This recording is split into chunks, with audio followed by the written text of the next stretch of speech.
Now the Hyundai Creta has been a smash hit. That's been the case since it was first launched in 2015. In fact, they've sold nearly 5 lakh units of the SUV already. But it's 2020 and the second generation Creta is already here. When we first posted our comparison video of the Creta, a lot of you had a different question. You asked us what was the difference between the old Creta and the new Creta. Well, here you are. In this video, we are going to give you an in-depth look at the changes between the two cars, what new technologies the new car offers. It offers a great new engine, a fantastic new gearbox and a lot more things. So stay tuned and get your deep dive on the differences between the old Creta and the new Creta. Now of course the biggest difference between the two Cretas is in the design. I think that's quite obvious. But if you look at the old Creta, you have to understand that when they were first launching it, Hyundai took a very safe design approach with the Creta. It was a car that didn't offend anyone, and I think in the past 5 years that the Creta has been sold, I never heard anybody say that they don't like the design of the Creta. Now the new one is a total radical departure when its design language is concerned. It's inspired by the international larger SUVs that Hyundai sells worldwide, not in India, not yet anyway, and you get to see the family traits in the design, such as this 3-layered headlight setup, the big grille which is big in fashion, and from that perspective the Creta is a very unique design. Even though it's an SUV, but it's an SUV that looks like nothing else on the market. That for a lot of people is going to be a positive aspect of the design. Now there's one major difference between the lighting of the two Cretas. The old Creta was offered either with basic halogen lamps or projectors with halogen headlamps. The new one though, on the upper models, also offers LED lights. These are far superior in their throw, in the intensity of the brightness, and are very good to use when you're driving at night. Now when you come to the rear end of the Creta, it's the same story. In fact, it's a little bit more exaggerated. The rear end of the old Creta, well, you know, very simple looking, decently designed, nothing exceptional about it. I wasn't a fan of the big chrome trim, but people like it. The new Creta on the other hand, well, that's a complete departure again. You get this interesting design feature, which is the 4-layered tail light setup. You know, you get these 3 layers here, you get the reversing light in the bumper, you get the big Creta badging, and I think this is probably the angle of the Creta which is most polarizing. It's simply an angle which either you love or you hate. So that's going to be an aspect, but I think knowing Creta's brand heritage, knowing how popular it is, you're going to find more lovers of this design than people that hate it. Another interesting aspect, and I know this is a big engineering challenge in production, you can see the haunches, you can see the slightly swollen C-pillar. So that also, especially when viewed in profile, looks quite good, and I think that gives the Creta again a very unique identity. Now if you thought the exterior design of the new Creta was a big change, well, prepare to be surprised when you step inside the car. The interiors, well, you know, when in 2015 when the Creta was launched, it had class-leading equipment and quality, but that has changed. It's been outdone by its own new brother. So the interiors of the old Creta actually now look slightly historic. You know, the 7-inch touchscreen, which was cutting edge in its time, now looks a little low resolution. It's not as big, it's not as bright. The small information screen in the center console also looks quite small and old, and there's of course the sunroof, which is a small traditional sunroof in the car. The other big thing is that when it comes to quality, like I said earlier, the Creta was very good when it was launched, but the new Creta with its new quality, new features, feels a class apart. And to give you more details about the differences between the old Creta and the new Creta and what more equipment the new car offers, let me first step into the new Creta. Now when you step into the interiors of the new Creta, it's a completely different ball game. The old Creta was nice in its time, but this really changes things. The first thing that will really attract your attention is of course the big panoramic sunroof. It's the first car in its class to have this. And you know, I think I have issues with the practicality of the sunroof. We have heat or hot weather 8 months of the year, and the glass brings in a lot more heat, but Indian customers absolutely love it. The one advantage it does give you is that it gives the interior a lot more roomier and airier feel, so it feels a lot larger than it is. So I think that's a very big positive for many customers. I really like, this is the SXO petrol 1.4 automatic version. So we have the all black interior here and this red detailing, which I think has come out quite nice. The design progression has also happened quite well, but it's in the features where the Creta really excels. even when compared to its competition, and even more so when compared to its older brother. You get Bose audio, which the older car didn't have. You also get these steering wheel paddle shifters, which are a fantastic enhancement to the driving appeal, especially with the 1.4 engine. It lets you control the automatic gearbox a lot easier, and it just feels so much more better to drive with paddles. The party piece is the 10.25-inch touchscreen. When you compare it to the old car, you can see how the resolution's gone up, the quality of the screen has gone up, the features it allows you has gone up. You also now get an inbuilt air quality system. This is a filter that can be replaced by users, and you get a display showing you the AQI inside the car right here, and it even shows you on the central display.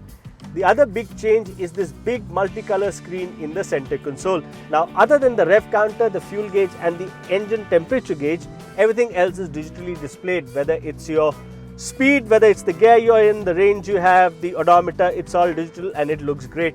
Also, when you change the drive modes, the Creta now has multiple drive modes like Eco, Sport, Comfort. It also changes the color of the display here, which I think is a great party trick. The new steering is also nice. It's a big departure. It's a small steering, really thick rim, and that's something that I don't like that much. I think that's one sort of disadvantage of the new Creta. The steering I don't agree with as much. But the one feature I absolutely love, actually make that too, is ventilated seats in the Indian summer. That's a godsend. They really keep your backside cool, and in the summers I really love using them. The second is something I'd wished on many cars. It's an electronic parking brake, which is fine, you might say, but what it does, it gives you an auto hold function. So when you're driving an automatic in traffic, in stop go traffic, you can put it on auto hold, and when you have to stand somewhere for a long time, you can just deep press your brake pedal for once and the car will hold itself till you touch the accelerator again. So that's a great convenience when stuck in choking traffic. And from that perspective, the interiors, the feature set, both of these are a huge change. They are a massive leap for the Creta itself. But my favorite part of the whole car is the new engine and gearbox that I talked about earlier. And as we hit the road, I'm going to give you more details on which Creta version you should look to buy and why it is superior to the older car. Now, if you're a rear seat passenger, the new Creta also has a new trick up for you. The old Creta did have a decent amount of rear seat leg room, but as generations have changed, the cars have also increased in length and wheelbase.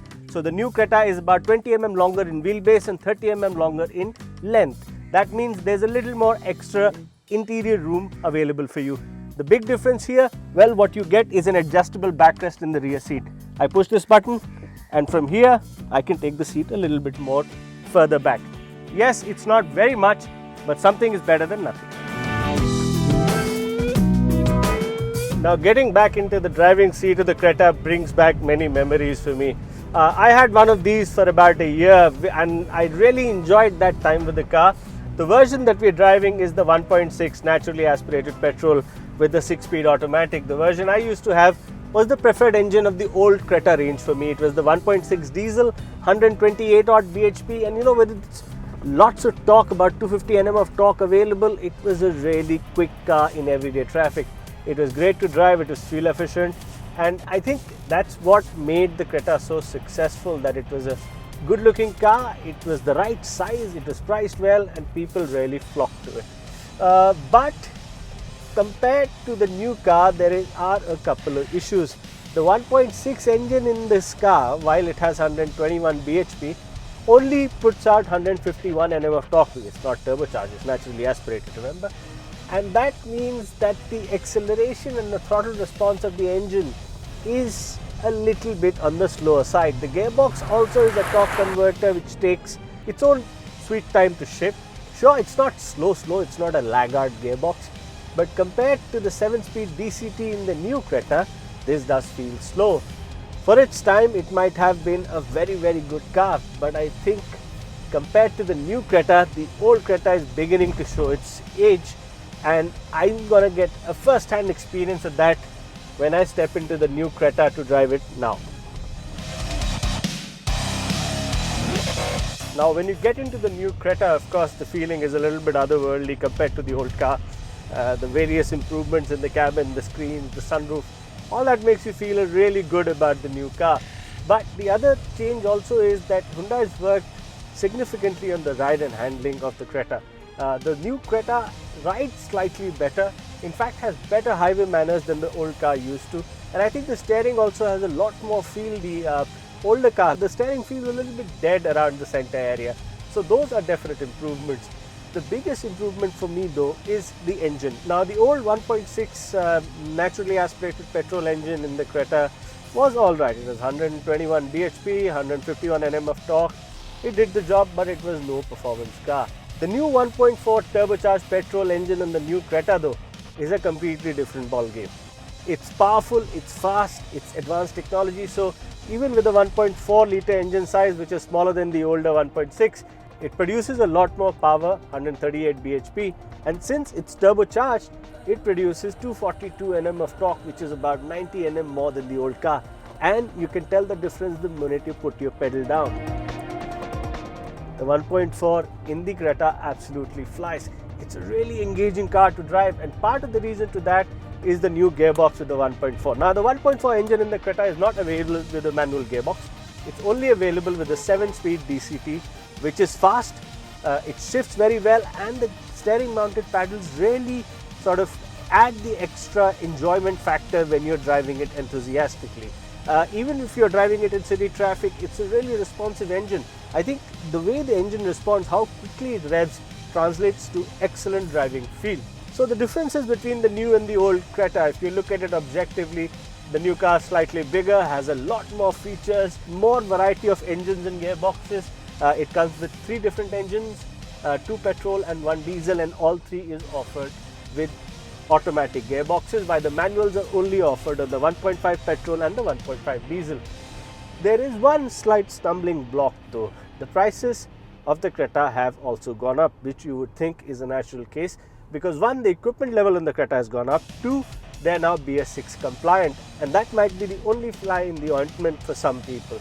You see, the older Creta petrol automatic SX version used to cost 13.75 lakhs ex-showroom. The new Creta in petrol automatic form starts at just under 15 lakh rupees for the 1.5 engine, and for this 1.4 turbo, which would be my pick of the whole range of the Creta lineup, starts at about 16.16 lakhs and goes up to 17.2. So yeah, there's a huge progress. The car's changed radically. It's nicer to drive, much nicer to sit inside, but every progress comes at a price, and in this case, it's a slightly higher price tag.